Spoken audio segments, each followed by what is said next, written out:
What's up, Internet? So this is a special video. I have some expertise here, and I wanted to leave something for history for all time. This is how you meditate. There's a lot of things about it. There's a ton of things about it.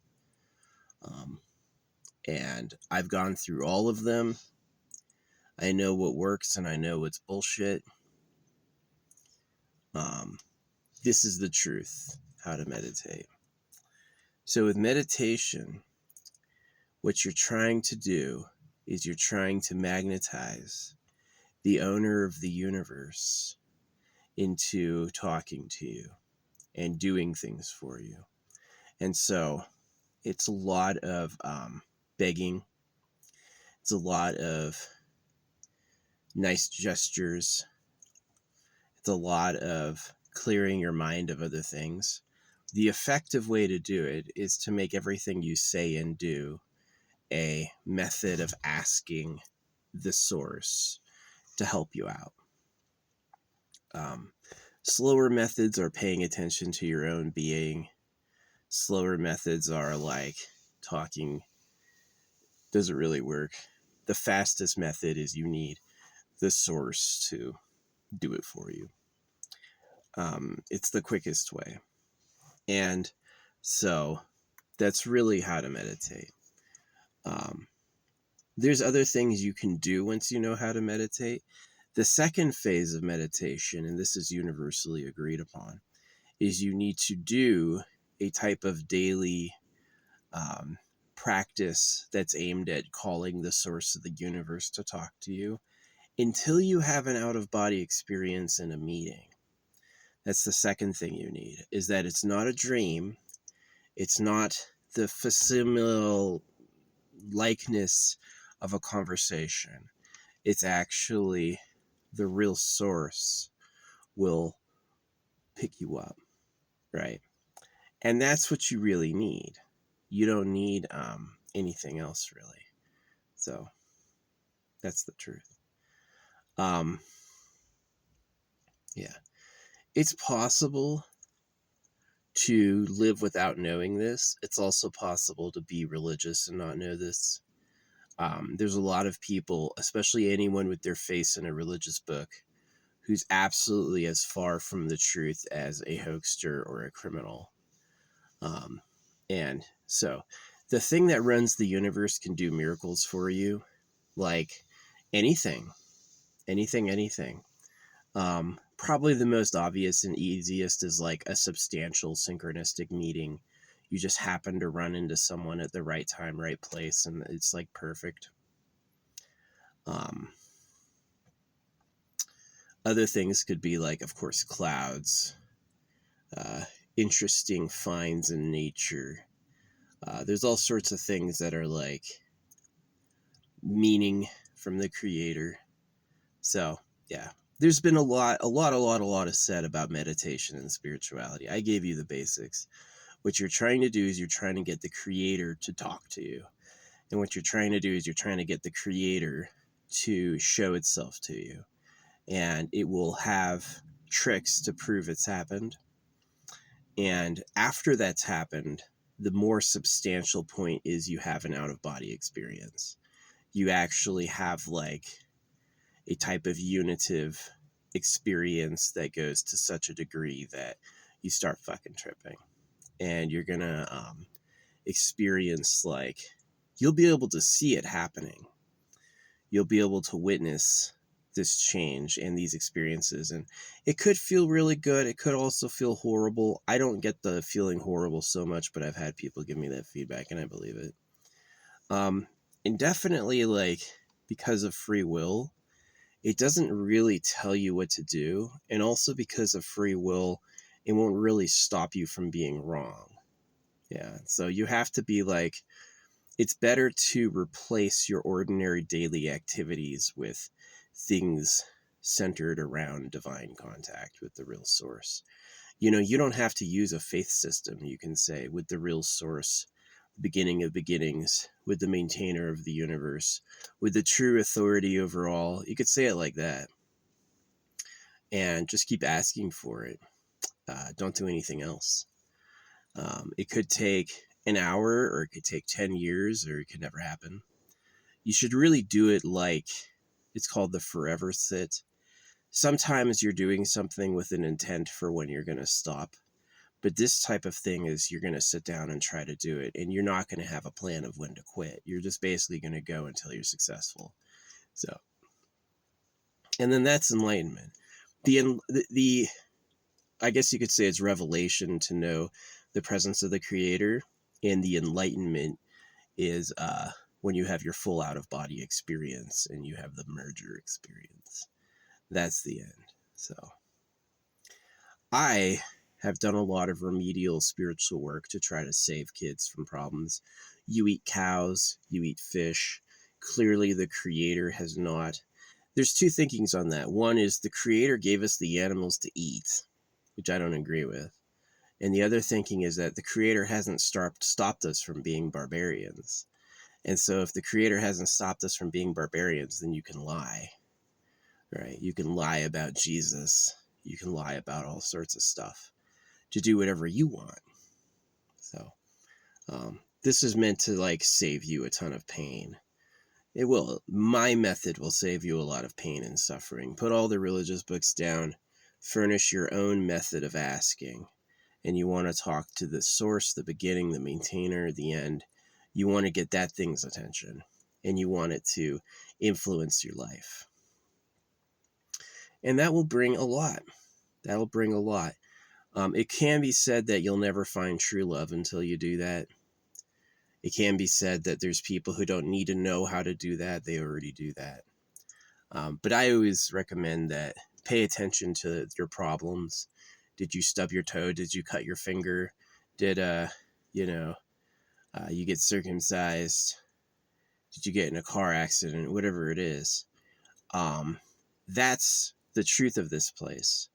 And that we have problems, right? And so you can't necessarily trust the there's this idea that the problems are all furnished from the creator. Maybe. I think it can choose to hit you when it wants to, but I think also it could just be like, that was random. That bird poop was accidental. I notice out in nature a lot of bird poops are totally centered. Birds will like drop them right in the dead middle of rocks. I've seen that a lot. Hear this crow. What crow? I was feeding the squirrels earlier. Anyway, that is the secret to enlightenment. Oversaid and overdone. How to get enlightened. You want to change your pattern of life to absolutely everything calling on the source to intercede on your behalf. And you want it to open the doors of enlightenment for you. You don't want to do it yourself. Doing it yourself is major monkey business. You want to get it to do it for you. And you'll know when it's happened. And the end of it, if you do it all the way, if you really go through, is you'll have an out-of-body experience. And you'll experience the creator's face, we say. So, it's interesting. There's been a lot said about it, and all of it was wrong, but a lot of it is like, I can put a barb there for you if you're going to misuse this. I'll lead you off a cliff. I told you to go talk to the creator and you kept reading the book. All right, yeah, get your kids circumcised. I thought I said not to trust. If I say not to trust men, what happens if you listen to me, right? What has happened? So I'm not obviously tricking you like that, but I definitely think that you need to do this. This method, the method I gave you, can lead to supreme tech. It can lead to all sorts of amazing advancements, better health, better society. People who have this power can like give people merits, and you can't necessarily look at people and know whether or not they have it. It's kind of like those dream doors are tricky. But yeah, that's the essence of it, is you want to talk and bow and ask and pray and draw, and you want to do this over other activities. You're not going to listen to rap. You're not going to play video games. You're not going to read The Lord of the Rings. You're not going to do anything like that. You're not going to chase the opposite sex. You're not going to do anything like that. You're going to spend every moment asking the source to talk to you. You could do it all over and over, like a mantra. You could get your speech with the owner, with the source, with the maintainer, with the one behind all ones, with the maker of everything, with the maintainer of the cosmos, with the true truths. Talk to me and intercede in my life and help me. Thank you, And you just do that over and over and over. And then you replace your life with doing that. And when you've done that enough, yeah, it'll happen. You get enlightened. So, and the beginning of just knowing, you may just know it first, but the end is you want to actually fuse your energy with the source, which is like quite a transformation, a lot of tests. Obviously, people can get an ego about this and get obnoxious to their fellows because they think they've done something. Yeah, that's the secret for history if you want to know how to actually meditate. I hope I make it into philosophy like any other philosophers, but I've said that the philosophers that are, I'm a quadruple Sagittarius, sun and moon. Am I supposed to be a funny philosopher or not?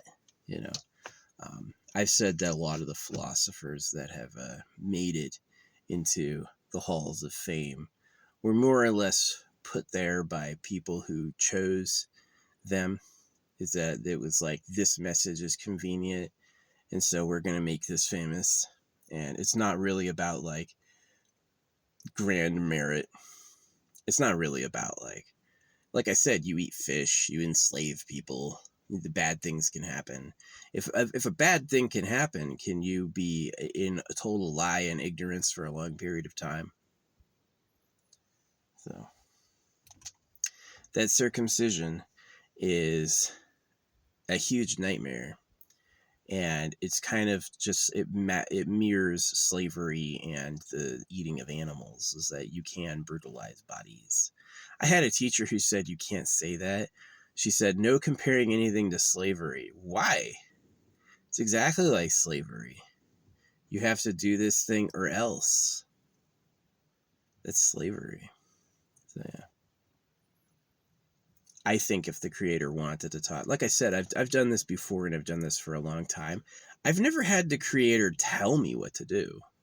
Never, ever, ever has it given me instructions. That whole like obedience thing, it made you to be obedient. I don't think it works that way. I don't think that it's like a test. I think it's a lot more like simplistic and animalistic and just like face value what it is. A bunch of mud and a bunch of plants and a bunch of animals. We're the most advanced animal, but we're not that advanced. But yeah, to me, the owner of the universe, like shooting stars at special times, that's a big one. Shooting stars, you look up at the night sky and there's a shooting star. The moment you look at something, like pointing it out, yeah, that's exactly the creator. So, yeah. I'd prefer people hear it from me. That's how you do it. I don't recommend like self-driven attempts that it's like, I'm going to get enlightened, I am the supreme being. I wouldn't try that. I wouldn't try that at all. I would ask really like the transcendental source, and to have humility that you're like a creature. Yeah. And that anything you do between you and the divine is like an upgrade and a new thing. But yeah, the creator to me did not stand behind the religious works at all. He goes, it comes out of a printer. It's kind of like the test is, you should hear it from the creator. And if you hear, don't trust men, trust the creator, and you keep reading the book that comes out of a printer, you're going to get bit. Because once you circumcise your kid and he grows up and realizes that he's going to hate you, he's going to be your enemy. All right. You're going to have fewer grandkids than the one kid you had you would have betrayed and ruined their life. It's got to be an uncomfortable thought. a lot of people have some pretty thick egos against self-reflection. They won't admit what they've done wrong, that sort of thing. So yeah. Anyway, thanks for listening. I appreciate you. I hope people one day live forever for free. I hope people have eternal pleasure bodies and an AI spaceship core and they can fly around experiencing the cosmos forever. And I hope, like, science can help do this. I think scientists who seriously devote, like, I'm going to spend this hour calling on the creator to help me in my life is not a bad idea. And then when you go to work, you go to do science, you're going to have these innovations that click a lot easier. I think that's awesome. I definitely think too, like, talking to the creator, he's not like, go hurt China or go take out so-and-so. I think it's pretty much like, work on your thing, mind your business, and I'll shield you a little bit. I'll keep, like, the people who would be your enemies on your side. So yeah, I think that if we focus on, like, as a USA, focus on defensive tech like lasers, things that can knock out satellites, things that can knock out drones and planes and asteroids, and then focus on the eternal pleasure body AI spaceship core and focus on sending people up, I don't think we're going to have any problems with any neighbors. Now, I would deny the Chinese loan money. We shouldn't owe money to China. You can just say that money at debt and taxed is a slave hoax and just, like, ignore them because they're obviously slavers too. If your people can't live except by constant labor, that's an issue. I would prefer it. I like holographic money. 3 a day free, 6 for the government, and then civilian can work for that money and the money outvents as a spot auction. It's perfect. You don't need many more complicated systems on top of it, and it's a lot easier. You know, most of their problems are like lifelong toil, undue competition. You really mean to tell me Pepsi and Coca-Cola aren't friends? So I have to work for minimum wage and work in competition to other people trying to do the same thing. It's a hoax. It's a cruel hoax. They just don't care about you. Maybe I'm a little off topic, but whatever. Yeah, this is my essay, like, how to get enlightened. I've tried it all. Ask the owner of the universe to do it for you, and the end goal, the end experience, is you have an out-of-body experience. And it's not a dream. It's super awake. You'll be super conscious, and you're able to talk to the creator and do anything you want. And that's the end. So, and then you're going to learn things when you have the chance to talk to the creator about, like, who you are, who it is, and what the purpose of life is. I would not believe the people who say it's Jesus. That shit's just public propaganda. They want you circumcised. They want you to get your fucking willy cut. So, yeah, they would lie about the creator to do that. Nothing wrong with that. The creator won't stop you from pretending to be the creator. So, they put bait on a fish hook that looks real. They don't put bait on a fish hook that looks like a hook. Like, how do we dress this up to totally fool the fucker? Yeah, you're going to heaven with Jesus. So, good luck.